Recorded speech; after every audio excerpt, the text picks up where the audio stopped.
ऐं ह्रीं क्रीं श्रीं। ओम ऐं ह्रीं क्रीं श्रीं। इस मंत्र के उच्चारण के साथ किसकी तपस्या कर रहा था वो दैत्य हैग्रीव? पुत्र, ये तो स्वयं माता पराशक्ति का ही बीज मंत्र है। माता पराशक्ति?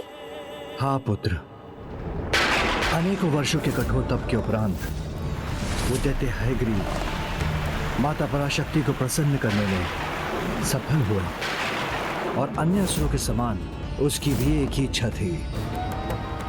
ओम ऐं ह्रीं क्रीं श्रीं। ओम ऐं ह्रीं क्रीं श्रीं। ओम ऐं ह्रीं क्रीं श्रीं।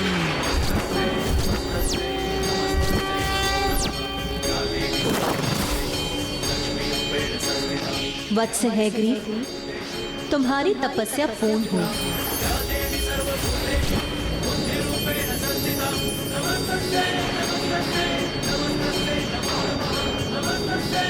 प्रणाम माता। कहो, क्या इच्छा है तुम्हारी? मुझसे क्या वरदान चाहते हो तुम?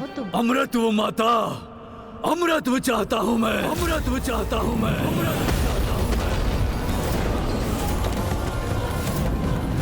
जिसका जन्म होता है उसकी मृत्यु भी अनिवार्य है। यही संसार का चक्र है जिसे भंग नहीं किया जा सकता। इसीलिए तुम मुझसे कोई अन्य वरदान मांग लो।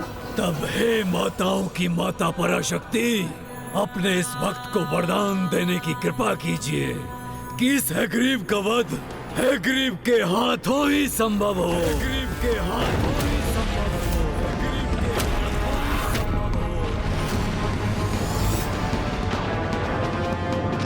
तथास्तु, तथास्तु।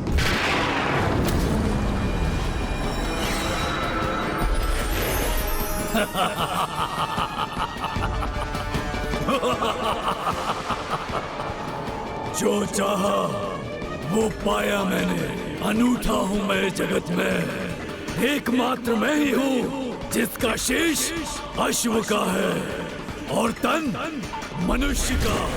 अर्थात कोई नहीं है मेरे जैसा, कोई अन्य हैग्रीव नहीं है समस्त संसार में। तो मेरा वध असंभव है।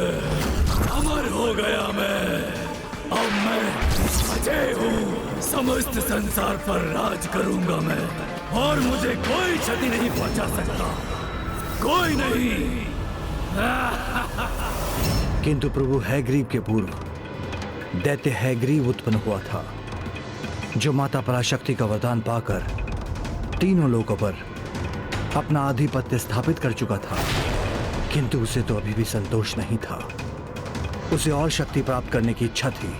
तो फिर संसार से उसने उन्हें छीन लिया जिनके लुप्त होने का अर्थ है अज्ञानता के अंधकार का विस्तार।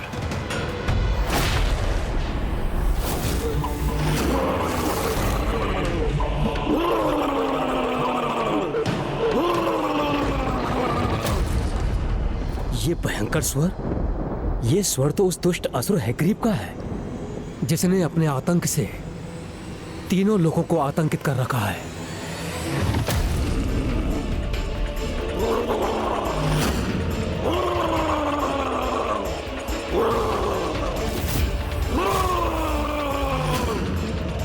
अवश्य ये किसी बुरे आशय से यहां आ रहा है।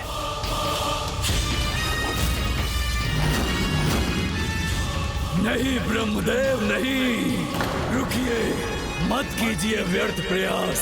त्रिलोक विजेता हूँ मैं। मेरी बुद्धि का, युक्ति का कुछ तो सम्मान कीजिए और इस बात को समझिए कि आपके कमंडल के जल की शक्ति मेरे वरदान के बल से कहीं कम है। किंतु फिर भी आप चाहते हैं तो लीजिए, मैं प्रस्तुत हूँ। प्रयोग कर लीजिए अपने इस जल का मुझ पर। हैग्रीव, तीनों लोकों पर तो तुमने विजय प्राप्त कर ही ली है, फिर यहाँ ब्रह्मलोक में क्या करने आए हो? क्या करूं? मैं लाचार हूँ अपने विचार से। जो चाहता हूँ पाता हूँ मैं। और ये त्रिलोक विजेता भला क्या कहेगा कि निर्विरोध अनंत काल तक निरंतर स्थापित रहे मेरा शासन इस सृष्टि पर। मेरी रुचि ब्रह्मलोक में नहीं, उसमें है जो यहाँ स्थित है और जिसे प्राप्त करने से मेरी अनंत काल तक राज करने की इच्छा पूर्ण अवश्य होगी। अर्थात ये यहाँ से वेद प्राप्त करने आया है। उचित समझा अपने देवी सरस्वती, सर्वथा उचित समझा। यहाँ से वेद ही चाहिए मुझे।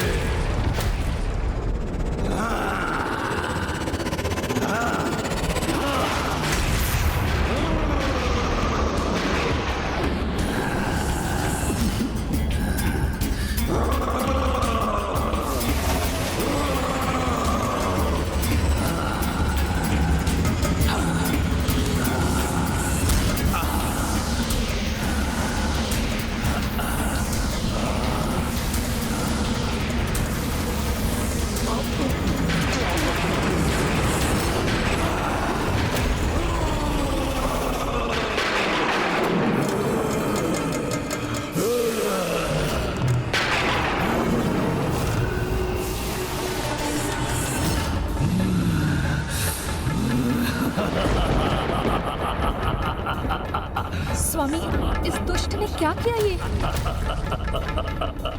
अनर्थ, घोर अनर्थ कर दिया तुमने। वेद जो समस्त ज्ञान के स्रोत हैं, जो स्वयं माता पराशक्ति से मुझे सृष्टि के सृजन हेतु प्राप्त हुए थे, उन्हें तुमने छीन लिया, अपने में समाहित कर लिया। हैग्रीव, वेद मुझे वापस लौटा दो। उन्हें अपने साथ ले जाने का विचार त्याग दो हैग्रीव। ब्रह्मदेव, मैंने कहा ना, मैं लाचार हूँ अपने विचार से।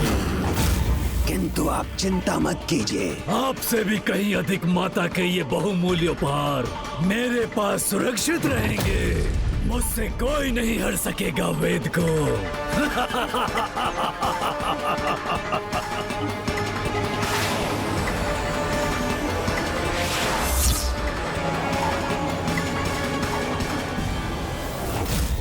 दैत्य हैग्रीव ने वेदों को ही अपना बंधक बना लिया। तब तो संसार ज्ञान रहित हो गया होगा, यज्ञ आदि थम गए होंगे। ऋषि मुनि जो ज्ञान सरिता में डूबे रहने के अभ्यस्त होते हैं, वो अज्ञानता के अंधकार से घिर गए होंगे। हाँ पुत्र, यही तो आशय था दैत्य हैग्रीव का। एक प्रकार से वेद पर अधिकार कर उसने अज्ञानता और अधर्म का ऐसा विस्तार सुनिश्चित किया कि सृष्टि उसके प्रभाव से मुक्त ही ना हो सके।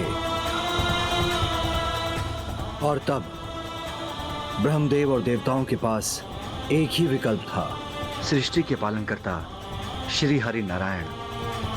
उचित, तो मैं स्वयं जाऊंगा, उस दुष्ट हैग्रीव से वेदों को मुक्त करवा कर लाऊंगा।